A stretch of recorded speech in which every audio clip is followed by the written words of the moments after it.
100%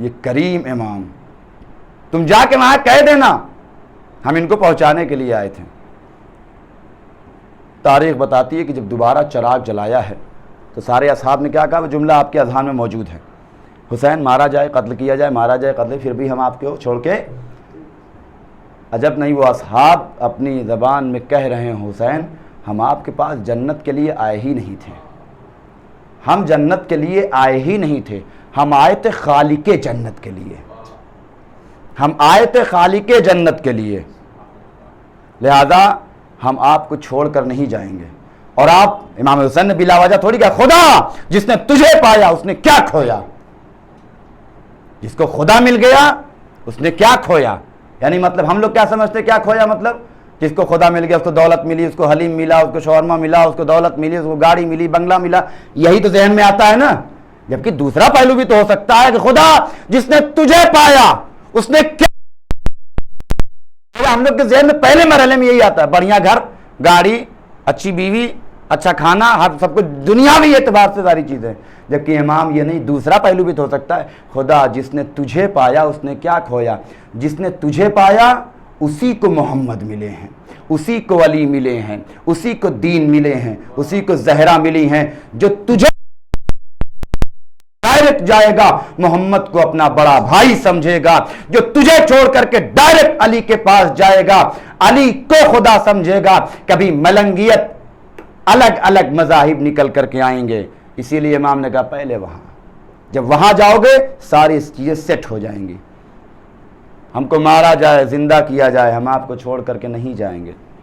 تب برجستہ امام نے کہا، اور تاریخ نے اس الفاظ کو ضبط کیا ہے، جیسے اصحاب مجھے ملے ہیں، نہ بابا کو ملے ہیں، نہ بھائی کو ملے ہیں، اور نہ نانا رسول اللہ کو ملے ہیں۔ اور واقعاً آپ غور کریں، تاریخ شاہد ہے کہ جب تک یہ اصحاب زندہ رہے کہ امام نے یہ آواز بلند نہیں کی، حل من ناصر ینصرنا، حل من مغیث یغیثنا، ہے کوئی جو حسین کی مدد کرے، ہے کوئی جو حسین کی نصرت کرے۔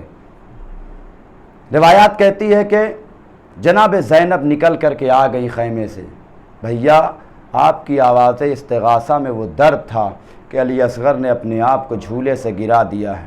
امام وقت سمجھ گئے، کہا بہن زینب لاؤ اصغر کو میرے حوالے کر دو۔ روایات کہتی ہے کہ لے کر کے آئے ہیں جناب علی اصغر کو، اور ہاتھوں میں لے کے جب مقتل کی طرف بڑھے ہیں،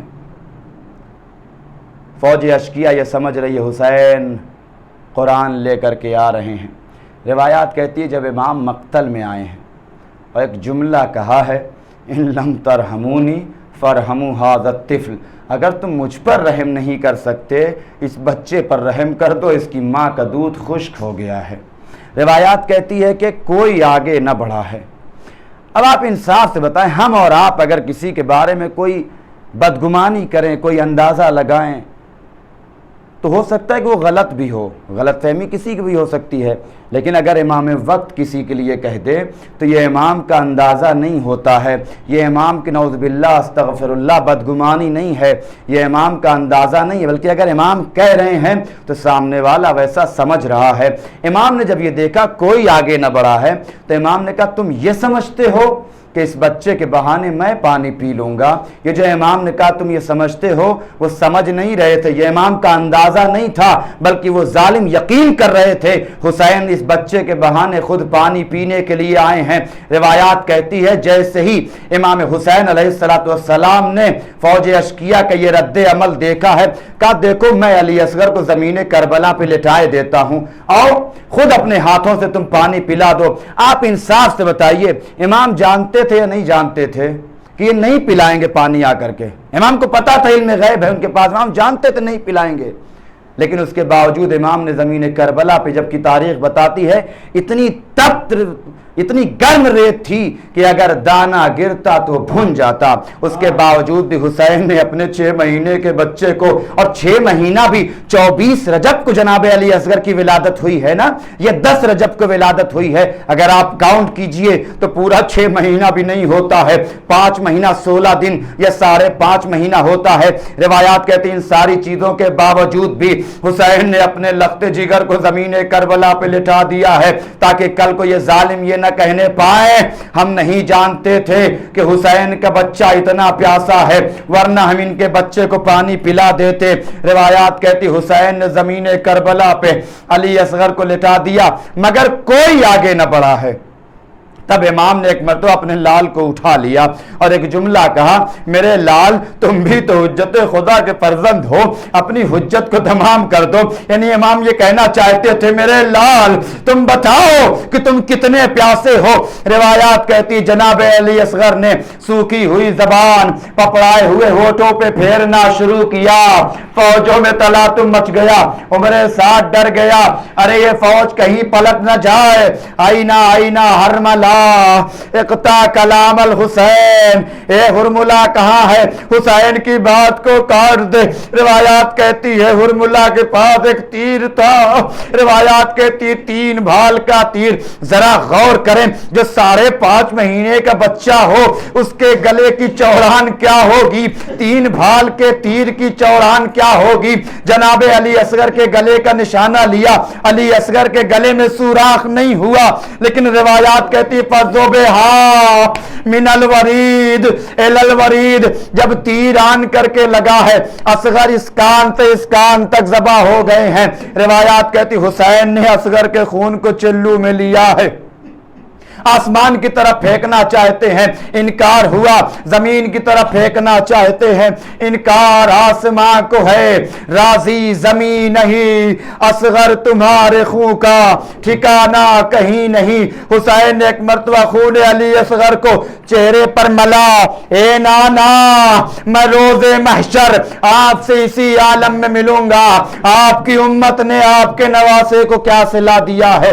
روایات کہتی جناب علی اکبر کی لاش کو لے کر کے آئے، امام حسین علیہ السلام نے کوئی تکلف نہ کیا، قاسم کے لاشے کو ٹکڑوں میں لے کر کے آئے، کوئی تکلف نہ تھا، جان محمد کو لے کر کے آئے، کوئی تکلف نہیں تھا، مگر نہیں معلوم کہ حسین 6 مہینے کے بچے کو لے کر کے خیمے میں نہیں جا پا رہے ہیں، 7 مرتبہ آگے جاتے ہیں، 7 مرتبہ پیچھے آتے ہیں، انا للہ و انا الیہ راجعون۔